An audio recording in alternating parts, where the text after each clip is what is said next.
Welcome back to the Vortex of Radness. Yeah, the Vortex of Radness. Here on Good Morning LaLa and with legendary guitarist, the band Korn, creator of Rock to Recovery, Wes Geer. Thank you so much for being here today. Thanks for having me. You are such a light.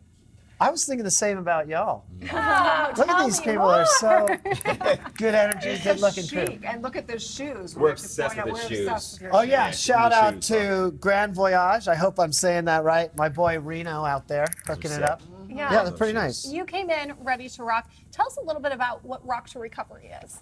Well, I'm a sober guy. So I went to a treatment center and we're drawing pictures and doing all this great stuff, but there wasn't music there.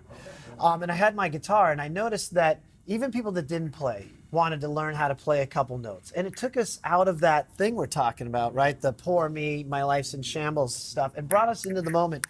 So I was thinking, why is there not music in treatment centers as much as I'd like there to be? So I had this idea to form a band with clients, and I go in there and I would write a song with people. So the idea is to bring music, the magic healing powers of playing music, to non-musicians. So what happens, you give everybody a couple notes and you start talking about a theme. Maybe, what are you struggling with today? What are the challenges your life has?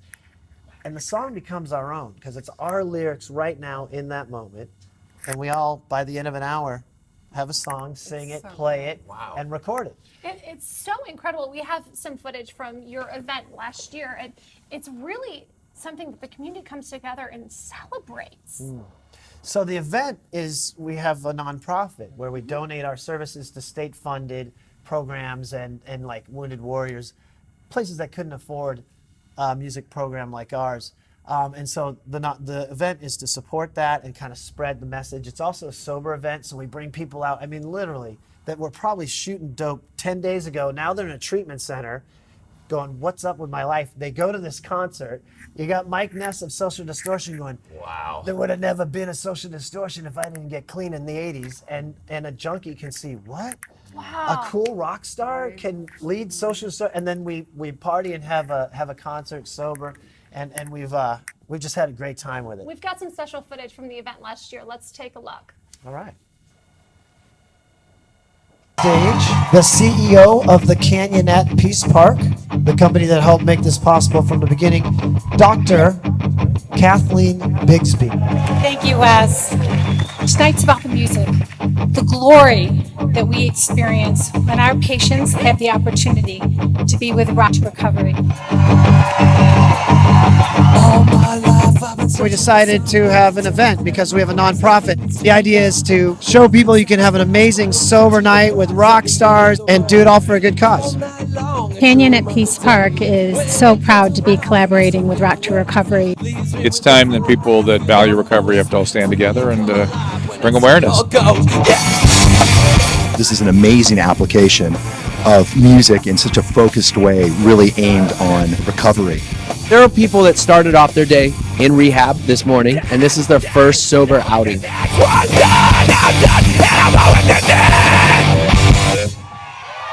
Music is a vibration of the heart. It's a common language, and it allows everyone to come together and unite. Music is healing, and it makes a difference. If you cried out for me, if you reached out for me. It's that first time you hear that riff, you can feel it in your chest or you feel it in your heart. The transformative power of music changes people, not just up here, but down in their heart. There are so many that are struggling. There are so many amazing musicians. And there are so many of us music lovers that feel alone. Can I help you not to hurt anymore? This program, it takes away the feeling of being alone, surrounded by people who are doing the exact same stuff that you do. I had my first drink when I was 5 years old. Did my first drug when I was 11. I lost a lot of friends. One day at a time. And every day is a gift.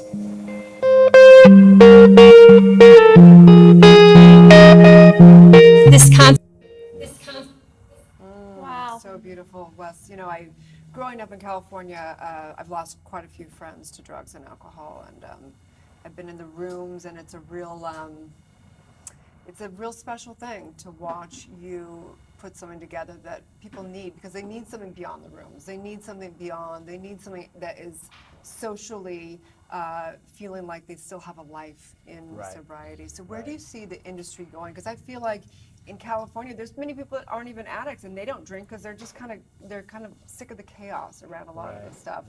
Where do you see the industry going? Well, there's a shift. I grew up, with that mantra. I'm almost embarrassed to say it, but sex, drugs, and rock and roll, right? That was how it was. It was okay, and my heroes did that. And you start seeing this shift of, people like Chester Bennington. He was sober, and Mike Ness and Corey Taylor. So that voice starts shifting the industry, and the more we can carry the message like we're doing on shows like this and put it out there, I think kids are starting to, pick up on that you don't have to be a Lodi to be a rock star, right? When you were a rock star, what was that moment for you where you decided you were going to flip that switch and transform your life? When I, crashed and burned so hard there was no other choice.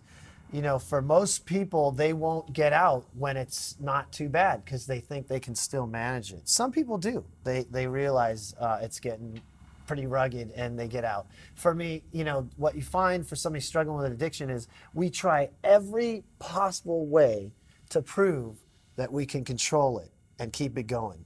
And a lot of times when you're getting DUIs and, in a fight and maybe a divorce or kicked out of your house, you think those are the problems. For a lot of people, we get so sick that we don't realize it's all stemming from our drinking and using. But again, we don't want to quit.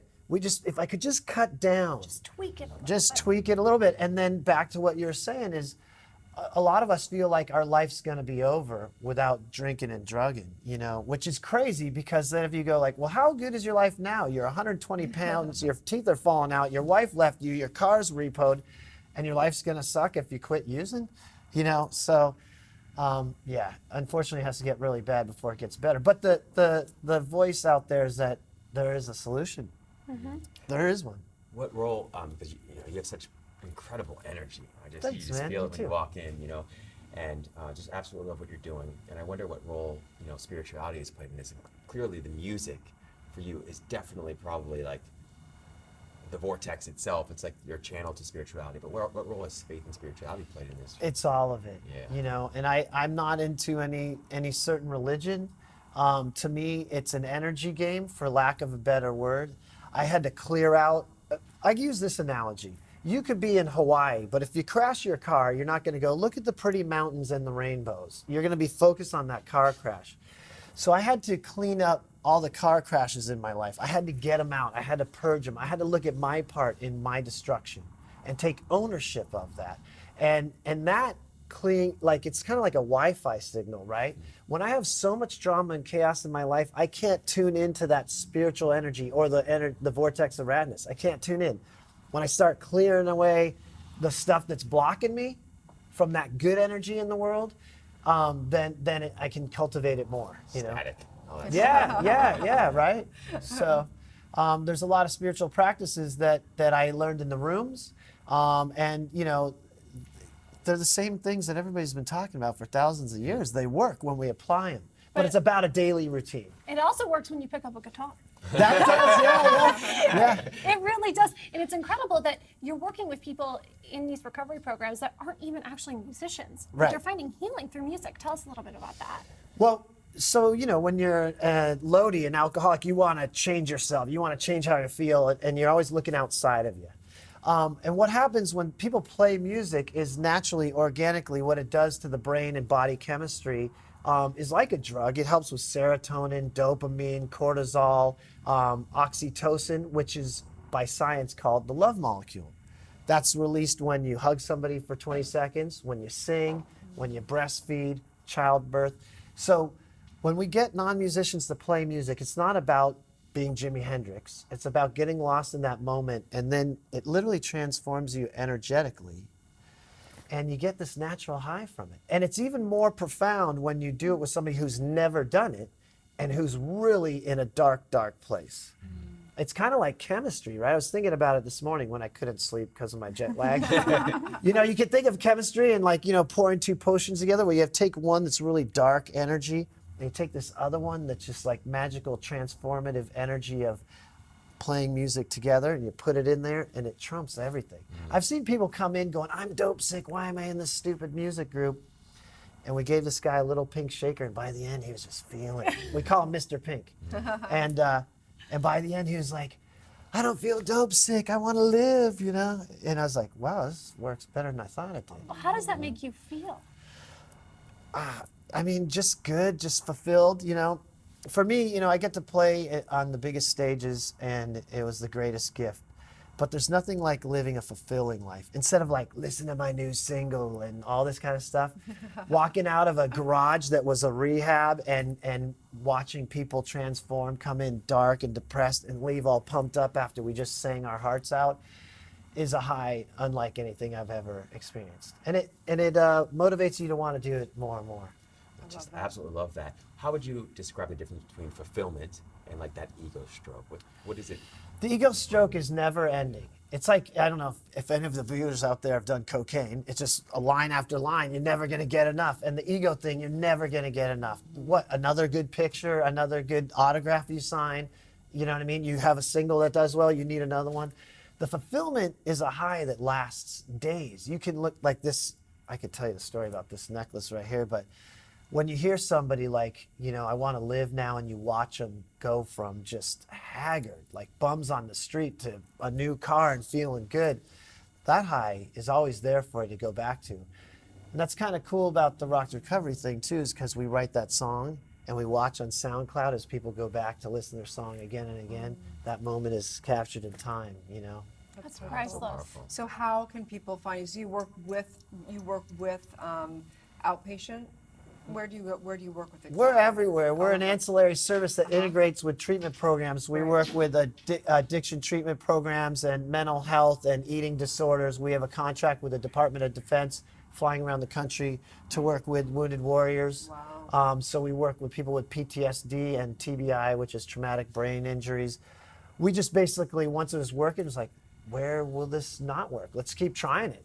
And so far, everywhere we put it, it works. I mean, which is kind of obvious, right? Music is that thing. It's a magical force that I truly think we spend far too little time really exploring how powerful music can be in people's Completely lives. agree. It's like Yeah. a universal language. It's the Yeah. one universal It language. is. And it's the Yeah. one thing in my life that's always been able to shift my emotion immediately. Immediately. Yeah. Yeah, love Yeah, that. Cool. it's good stuff, huh? Where can people find you? Oh, yeah, that was the question, right? No, Forgot that part. Because you're focused on anybody else. Vortex of madness He's right purpose now. driven. Yeah. That's what Or happens. just jet lagged and ADD. You can find us on rocktorecovery.org. It's RockTO Recovery. We're on Instagram. We're on Facebook.